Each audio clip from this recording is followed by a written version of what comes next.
So, you found yourself scamming a cancer patient and now he's kidnapped your broke ass and forced you to play a death game. Oh, I hate it when I find myself in this position. In this video, I will be going through the events that unfold in Saw 10. The goal is to identify the mistakes made by the characters and how to overcome them. Scenes involving Jigsaw's elaborate death traps will be analysed to make better decisions than the ones made in order to stay alive and beat Jigsaw for the 10th time. The movie is set between the first and second and begins with John Kramer, aka Jigsaw, being told that he only has a few months left to live due to his brain cancer. As he walks out of the office, he sees the hospital staff stealing belongings of a patient in the room next door. John then imagines the trap he would set up to punish this person, albeit in his head.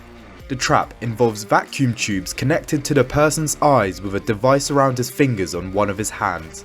With his other hand, he has to turn a dial in order to break his fingers and free the device from his head. This trap is trivial as broken fingers heal within 6 to 8 weeks and 3 to 4 months for severe cases. I cannot say the same for your eyeballs being vacuumed out. The best way is to turn the dial to full, breaking all 5 fingers at the same time. Instead, this person decides to savour the experience by turning it one by one and doesn't do it in time, which causes his eyes to get sucked out. I'm guessing he didn't see that one coming. Back in reality, the staff sees John and decides to return the belongings, which was the best decision he's ever made in his life. Fast forward a bit and John has nearly lost all hope until he meets a friend from his counselling session. The man tells him that his own cancer has fully healed due to a miracle treatment which Big Pharma are hiding. Upon further research, John finds out that in order to undergo this treatment, he has to go to Mexico and make an upfront payment of $250,000, which he ends up doing. John, what are you doing? Look up the names of the doctors to check their credentials and qualifications. PhD courses mostly require publication to be made, so it's likely their names will come up. And if these happen to be legit but crooked doctors, then check well-known medical sources regarding the treatment, as you've only read up on their website. I get it though, he's desperate and desperate people do desperate things. Anyway, he travels to Mexico where he's driven to the facility by a taxi driver called Diego. There, he meets the head of the facility, Cecilia, and her team, Mateo, Valentina, and Dr. Cortez. In addition, he also meets a woman who claims Cecilia saved her life, Gabriela, a man who had just finished up treatment, Parker, and a young boy who lives nearby, Carlos, who John forms a strong relationship with. With all the formalities in place, John undergoes surgery which proves to be a success as Cecilia claims he is now cured.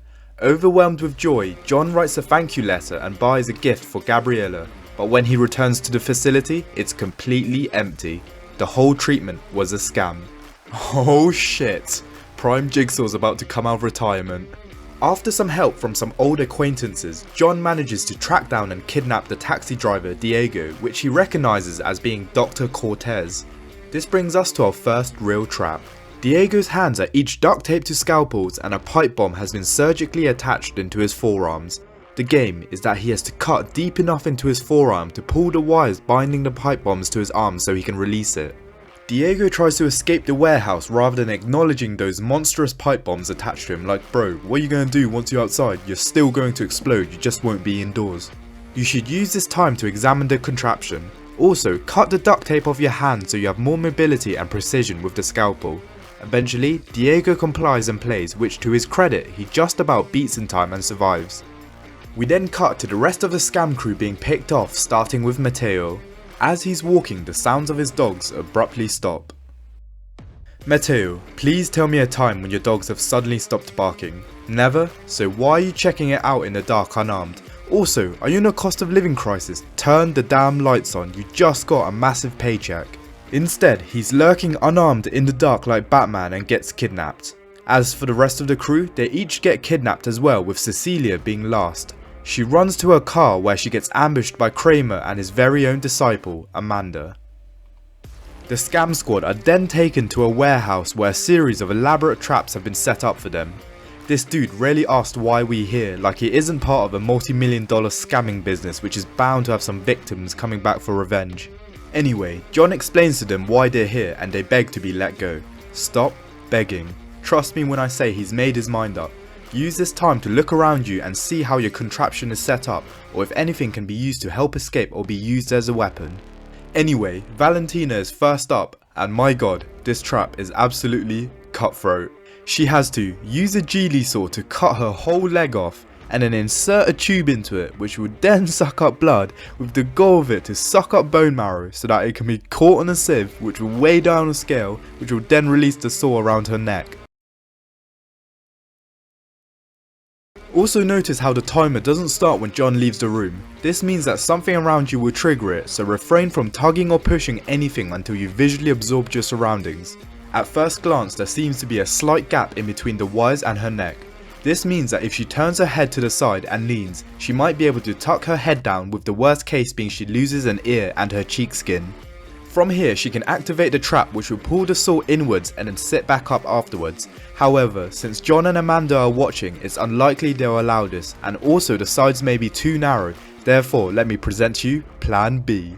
If she has diarrhea, then now's the time to shine, preferably into the tube. The Mexican diet is known to be spicy, so odds may be in her favour. The next stage is to then throw up as much as possible into her mouth, then put the tube into her mouth and let it all out, making sure to waste none of it. She should gag herself and do everything to throw up as much as she can until she starts throwing up bile. The food and waste bits should be enough to weigh the scale down, but if not, then cutting the ankle and inserting the tube there may finish up the required 40 ounces. Alternatively, she could partially cut into her leg starting from the outer back in order to avoid the femoral artery, and then stick the pump in to drain blood and fat like a liposuction, so the fat should weigh the scale down. This doesn't happen though, and she ends up cutting her whole leg off and putting the pump into her open thigh, but the bone marrow doesn't fill up in time and she gets beheaded. What the fuck? Back at the room up top, Amanda and John are having a heart to heart about passing on the torch because he knows he's going to die soon. While this is going on, Cecilia schemes an escape plan. There's a tray with her phone in the middle, but it's too far to reach as they're all shackled. Okay, I want you to guess to what she does to create a rope to reach it. Maybe tie her clothes together and create a makeshift rope? Sounds like a good idea. Well no, I'll tell you what she does. She finds a sharp piece of metal, grabs Valentina's headless and legless body, cuts her stomach, pulls her intestines out, and Indiana Joneses the tray close to her. What the fuck did I just witness? Unfortunately, Amanda catches her in the act and takes the phone away before she can call anyone for help. As this is happening, Parker, the dude who had just finished treatment at the facility, turns up demanding he wants his money back from Cecilia because he also got scammed. Amanda manages to catch him and makes him watch the whole ordeal strapped to a chair. Now, it's Mateo's turn, and this particular trap requires a little more brain power to solve. Mateo is strapped to a device with a camera that points to the top of his head with a portion of his hair shaved off. He has to cut into his skull and then cut a piece of his brain out and place it into acid so it dissolves, which will disarm the device around his head, otherwise it will close and burn him alive. Now, I'm no brain surgeon, but the way I would go about this is to try and dissolve the tissue from the top of your skull which you have just cut out to see if it works, as you lose nothing by trying this. If this doesn't work, then you actually want to cut a bit of your brain from the front of the skull rather than where his head's been shaved. This is because your optical center and brainstem is located in the back of your head, which will cause undesirable consequences if cut out. I would therefore target the frontal lobe, as it is possible to live without one, as proven by Phineas Gage in 1948. Mateo does actually manage to get a piece of his brain out, but it doesn't dissolve in time and he gets cooked in the mask.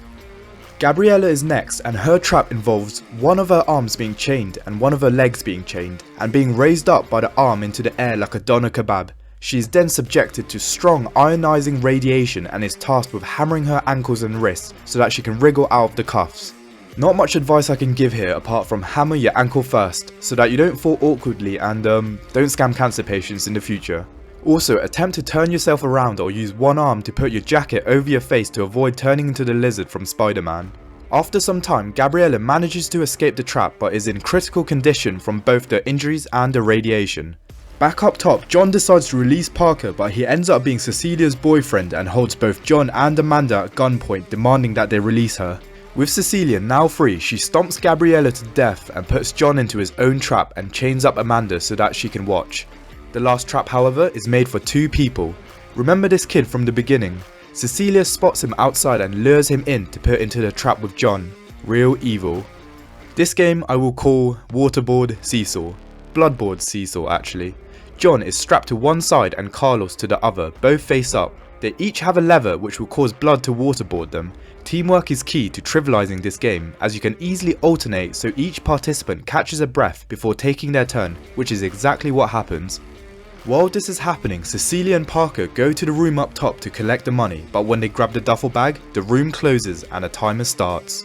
John was playing 4D chess all along and planned the whole thing, although the bloodboarding game was meant to be for him and Amanda rather than the child.